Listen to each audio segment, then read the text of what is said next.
morning. Happy Vulnerable AF Friday, everybody.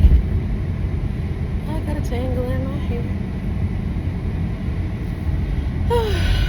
Almost didn't want to do a video today, which I feel like I do that a lot when I get on. I'm like, meh, feeling tired, feeling whatever. I don't even know what's going on with me. It could just be the energies in the world, because the world is a crazy place. For sure. For sure the world is a crazy place. It just feels like a very wild time to be alive. But the reality is, life on this planet has always been a wild time to be alive. You can go through history and find any century, any age, any whatever, and there was crazy shit happening then too. You know what I mean? And one person's crazy is not always the same as another person's crazy. So there's that too, right? Like, nowadays we're like, oh, it's crazy that people were dying of illnesses that we have cures for and whatever. And I'm sure the future will do the same thing. Like, wow, really? They all went around suffering with XYZ, and all they had to do was, like, you know, this one thing that's not that hard to do, and or we have that whatever, right? And I don't think this is going to be a long video, because I don't know. We'll see what happens. I don't anticipate it being long. I'd kind of like to keep it on the short side today, but you know, once I get to rambling, who knows what'll come out.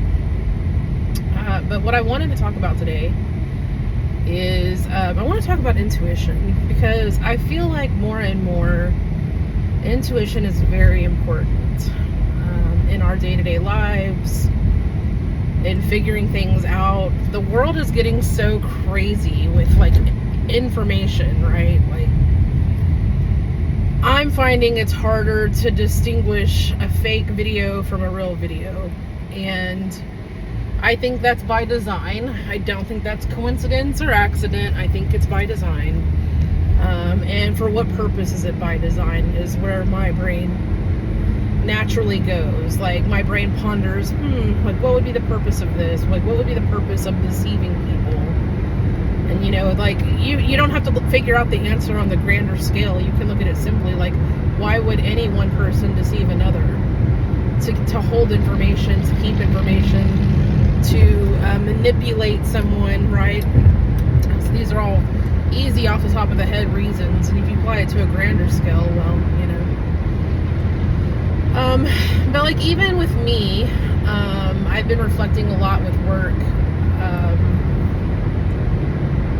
I'm someone that's probably always had issues with working, because I just want to do my job and be left alone. And I don't think that's really different than anybody else. Like, I just want to do my job and be left alone. I don't need you to micromanage me. I don't need 5 different bosses telling me the same thing 30 different ways. You know, I'm pretty intuitive. You know, I would say easily, I've said 8 or 9 times out of 10, if I use my intuition, I usually get it right. And that's not always the case. Sometimes my intuition totally gets it wrong. Sometimes I feel like I intuitively know and I get it wrong. So it's not always like 100, but it's enough, right? It's gotten me this far in life where no one else could, even when they wanted to. You know what I mean? Like, all the therapies that I did when I was fresh out of my abusive environment, and the people that wanted to see me, you know, all of a sudden I'm having a remembrance of a dream that I had last night, and it was kind of an unsettling, disturbing dream, a little bit. I don't know why it's popping in my brain all of a sudden, but, you know, I don't think I'd be where I am without my intuition at all.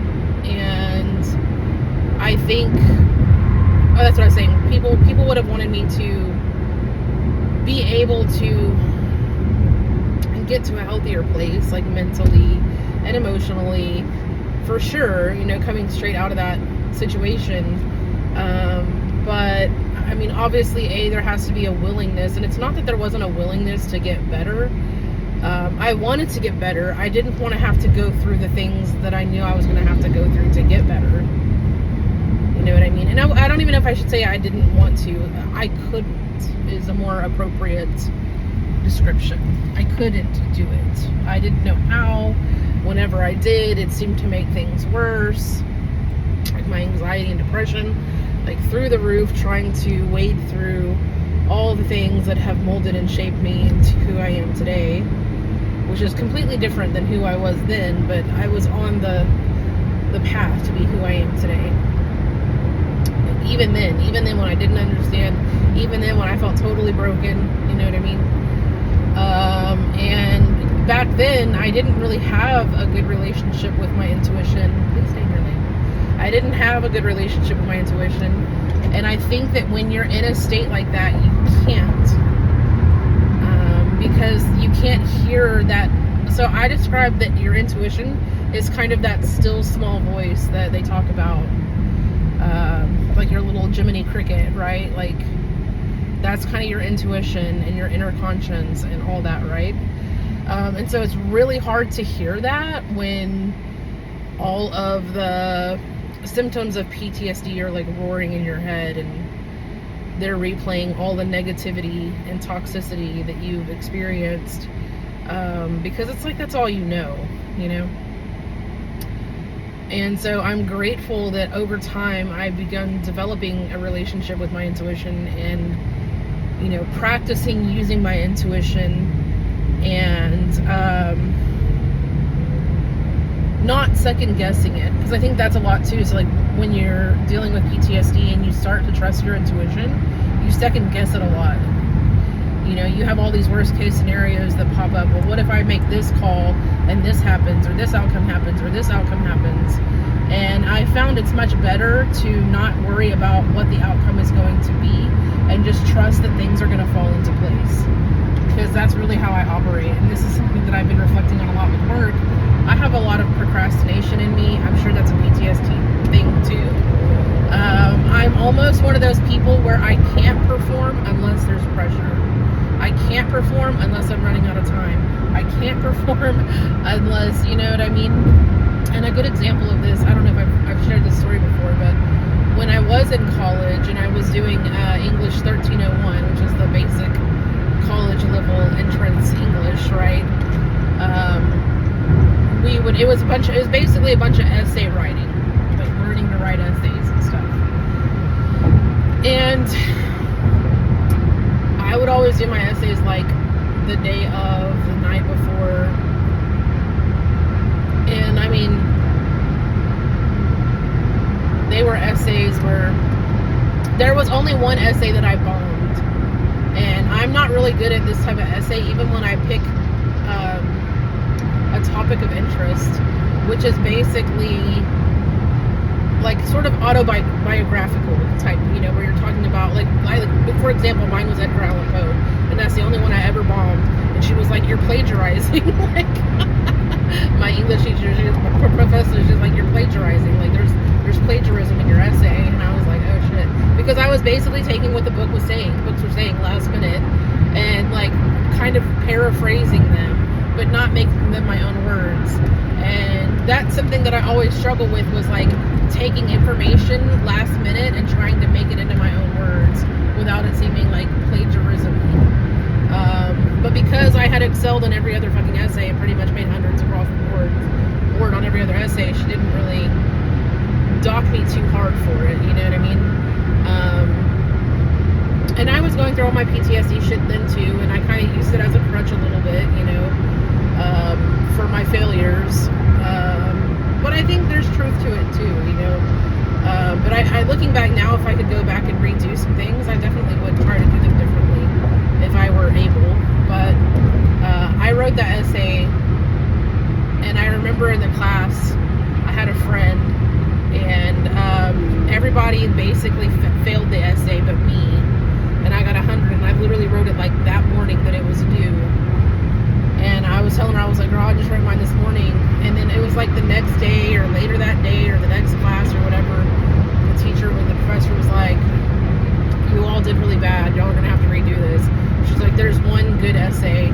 she was like, Nicole, do you mind if I read your essay? And I was just like, oh my God. And I looked over at my friend, and she's like shooting me daggers, like, how fucking dare you get 100 on an essay that you just wrote the morning of, and we all failed it. Like, how fucking dare you? You know, but that's how I operate. Like, that's, and I don't know, again, like, I don't know if that's like a PTSD thing. I don't know if there's some underlying, like, ADHD or other kind of whatever. I'm not really so concerned about the diagnosis. I'm just concerned about living life. You know what I mean? The diagnosis is only important if the information is going to be informative and help me move forward in my life. So because I can't get a diagnosis because of my PTSD for anything else, I just have to assume it's all PTSD. I don't know. And I really have to rely on my intuition a lot. But yeah, so I'm kind of realizing, you know, I'm going through life here. I'm trying to figure out my life. I'm trying to level up my life. But I don't want to do it on other people's terms. And I don't want to do it according to the status quo. Like, I don't want to be status quo. Like, I've never not wanted something more than I don't want to be status quo. Like, the idea of being status quo, just put me in the ground and fucking cover me with a carpet of grass and let me die. Because I don't want the status quo life. You know, I want the freedom. I want freedom. I want my own shit. I want to do what I want to do. I want to mind my fucking business. And I want to enjoy my fucking life. And I want to do the things I want to do. You know, have hobbies that I'm interested, that I want to get started in. Things like that, right? So, anyway. So yeah, I was kind of reflecting on this and how my current position, it's hard because my current position is more status quo. And it's kind of like, I'm sure there are ways to get out of the status quo without going through the status quo. But for me, because of how I was raised, I only know how to work through the status quo to get to my desired outcome, which is not status quo. You know, I want to be status quo, not status quo. I want to be like, I'm over here in my own world, in my own whatever, doing my own thing. Leave me the fuck alone. Don't bother me. I'm self-governed. I don't need a head to speak for me and talk for me and decide what's best for me. You know, I don't need all that. I don't need somebody that's allegedly elected. Allegedly. If you trust elections, I mean, good for you, I guess, if you do.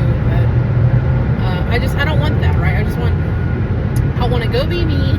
I want to live by my intuition, live and die by my intuition, and you know, figure out my life, basically.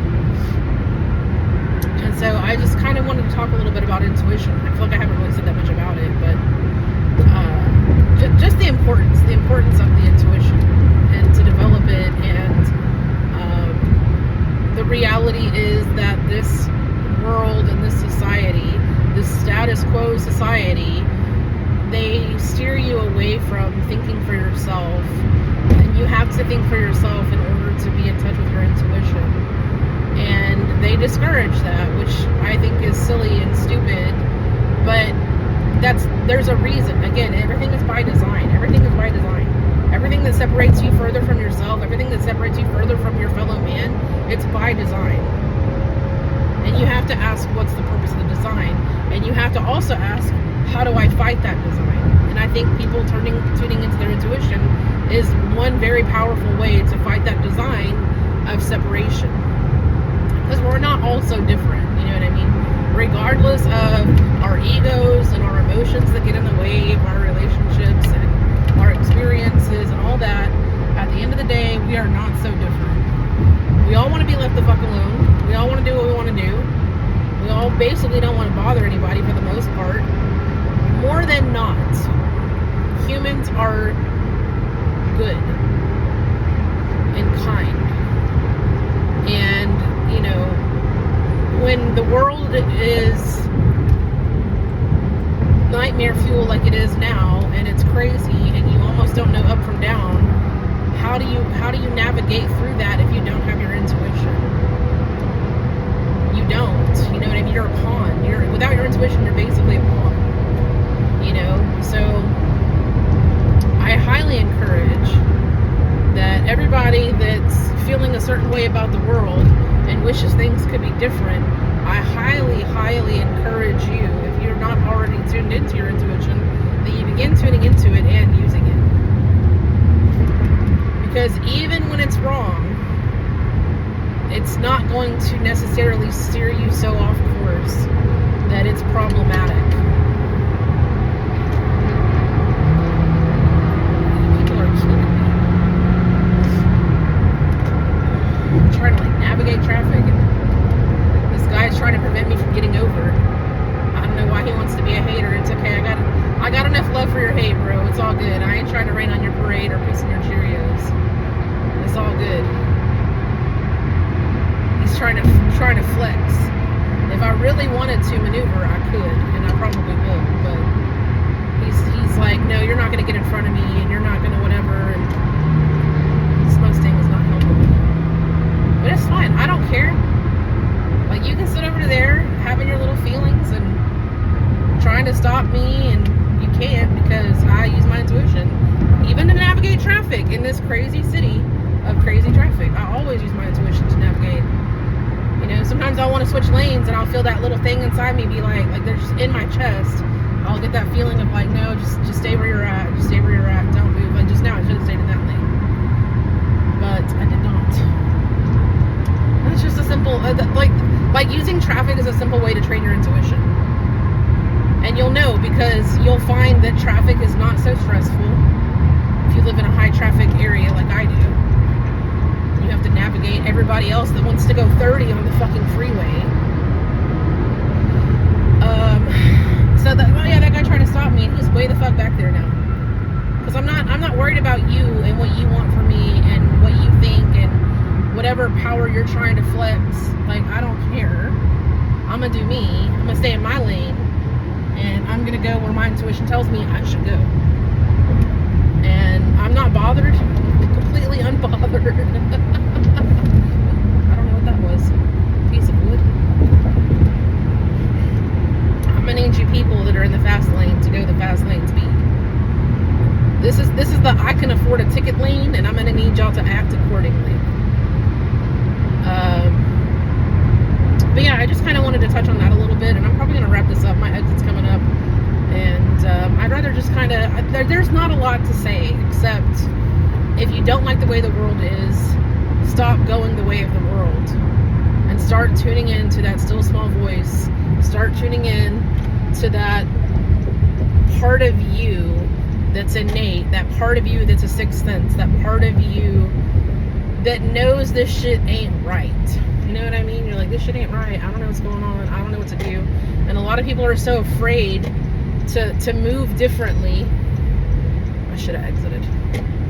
A lot of people are so afraid to move differently and be different and be judged and be outcast. I don't care. Outcast me. I don't care. Try to keep me from getting in the lane I want to get in. I don't care. I'm gonna just do me and get around you anyway. And what? All that huffing and puffing and flexing for what? You still way back there.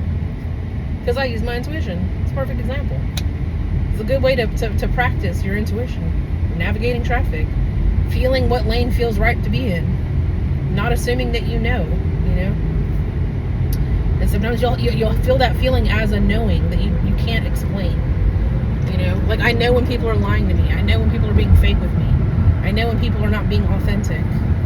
That's something I've always had. That's where my intuition started.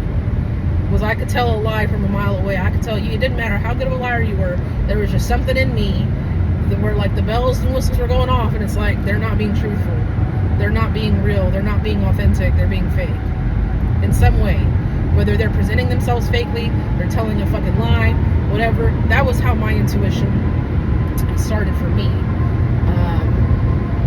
When I had clear, obvious intuition, and then it's just sort of developed from there. I use it for work. I use it for everything at this point. I don't even think I could function without it at this point. And I really need to find a way to live and survive that relies on my intuition, which, what I do now kind of does, but then I also have to deal with like other people's energy that I don't necessarily want to deal with all the time. And I used to say, if I can't intuit, I can't do it. That's kind kind of my thing. If I can't intuit, I can't do it. If you want me to do something that requires logic, I'm not the one. Because I need to do something that requires intuition to actually excel. Like, so if I can't intuit, I can't do it. Don't be giving me no desk job, because I can't intuitive that. I can't. I mean, maybe I can a little bit. Like, a good intuitive job would be like a detective. That's a good intuitive job, because you got to rely on your intuition and those gut feelings that say, look here, go there, do this, contemplate that. Do you know what I mean? That's the intuition. When you get that weird feeling to like investigate something that you don't even understand why. You know what I mean? But every time that my intuition gives me those little, hey, think about this, or hey, go look over there. That's that intuition coming in and being like, trying to lead and guide me through whatever it is that I'm dealing with, working on, whatever, you know. So I'm gonna leave it there. Hopefully you found this to be insightful and encouraging and validating. I hope if you have not been leaning into your intuition, that you find it encouraging to start. And I hope that if you are starting to leaning into your intuition, that you find this validating. Again, like, this is one of those things, like, if you're working on your intuition and you come across this video, you'll be like, I'm on the right track. You should walk away with, I'm on the right track. Yes, you can say algorithm, this, that, and the other, but the algorithm can only go so far. And how do you explain the algorithm when you have just a thought that you never speak to anybody? But then the algorithm picks it up. Sorry, I don't know. I have a broken temporary back here. Temporary crown. It's rough and jagged and cutting, and I have to be careful how I move my mouth sometimes. So anyway, hopefully, again, it's one of those things for you. And if you don't like the way the world is, then you got to start with yourself and improving all of this, because this is the only thing we have control over. This is the gift. This is the gift. And this is the blessing and all that and whatever, because this is the player. And the player gets to manipulate the game. The player gets to create, and the player gets to build, and the player gets to be a part of the happenings in the world. And again, like, when you think something but you don't say it and it shows up in your algorithm, that is that kind of collective consciousness. Okay, and your consciousness can affect the world. Your thoughts, your beliefs, your behaviors, they can affect the world, even though it doesn't seem like it. And it only benefits certain people for you not to think that you have some power. We have all the power, but we don't think that we do, because again, we get taught in school how to be worker bees, not how to be individuals. So if you can't stand nobody fuck else today, 23 minutes, if you can't stand nobody fuck else today, please stand yourself. Be kind to yourself, be patient with yourself, be loving with yourself, be forgiving of yourself. Okay, life is not one size fits all. You got to do what feels right for you, regardless of what anybody else thinks, feels, or says. Only you know. And let yourself off the hook. It's probably not even that serious. No matter what it is, it's probably not even that serious. Okay, when you're going through something tough and you're like, oh, this is a serious thing, and how will I recover from this, and how am I going to overcome this, and whatever, and you think you're going through something that's so bad. I just want you to remember that Tim Allen had been to jail before he became a Hollywood star. Okay, like, there are people that go through all kinds of shit, and it's the shit that makes them. Okay, it's the shit that makes them. Okay, there's somebody I follow, I've mentioned before, Mo Millions, I think is the name that she goes by, her handle. I love watching her videos. They're fucking hilarious. Like, I don't know, it's a me thing. It's a me humor. And you have to think, like, when you're in that place that she's been, do you think you're ever going to come out and be successful? Probably not. But the shit is what makes you. The shit's what makes you. And your intuition is what guides you. So be in the shit and follow your intuition. Take care. Love y'all. Bye.